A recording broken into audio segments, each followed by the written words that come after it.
জামায়াতকে vote দেওয়া এটা নাজায়েজ। ভাই, জামায়াতকে যদি ভোট দেওয়া নাজায়েজ হয়, কাকে ভোট দেওয়া জায়েজ এটা আপনি বললেন না। এই দেশের মানুষ বোকা না। আপনারা তো মানুষকে বোকাচোদা মনে করেন, বোকা না। মানুষ বুঝে গেছে, ধান্দামি, বাটপারি আর সিটারি মানুষ এগুলো বুঝে গেছে।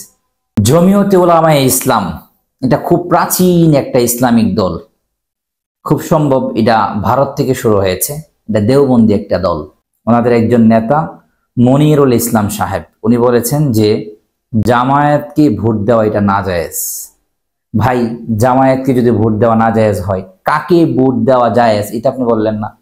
না আপনি যে দলের দালালি করতেছেন ওই দলকে ভোট দিলে জায়েজ হবে নাকি?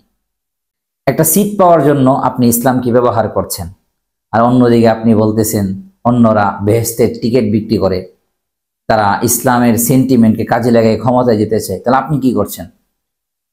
আপনাদের সাথে 5টা সিট নিয়ে মোটামুটি সমঝোতা হয়েছে, আপনার 11টা সিট চান। আপনারা এটাও বলেন হেফাজতকে আপনাদের পক্ষে কাজে লাগাইবেন। এই কাজটা আপনারা গতকালকে করেছেন, আমরা তো দেখেছি। এই দেশের মানুষ বোকা না। আপনারা তো মানুষকে বোকাচোদা মনে করেন, বোকা না। মানুষ বুঝে গেছে, ধান্দামি, বাটপারি আর সিটারি মানুষ এগুলো বুঝে গেছে। দেখেন, আমি একজন কওমি মাদ্রাসার সন্তান হয়ে এখন কথা বলতে বাধ্য হচ্ছি কেন? আপনাদের দালালিটা এক্সট্রিম লেভেলে চলে গেছে। দালালি যখন এক্সট্রিম লেভেলে চলে যায়, তখন দেখবেন আপনার সন্তান আপনার বিরুদ্ধে কথা বলবেন। আমি বাড়িদারা স্টুডেন্ট, বাড়িদারে পড়াশোনা করেছি, কিন্তু আপনাদের এই যে দালালি, এগুলো আসলেই অবাঞ্ছনীয়, কাম্য না। এই জন্য কথা বলার আগে মানুষের সেন্টিমেন্টে কি যাচ্ছে, আপনার মেসেজ মানুষ কিভাবে গ্রহণ করছেন, এগুলো একটু খেয়াল রাখেন, এরপরে কথা বলবেন। আশা করি বুঝবেন।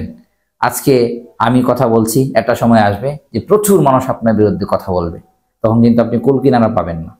আল্লাহ তাআলা বোঝার তৌফিক দান করুক।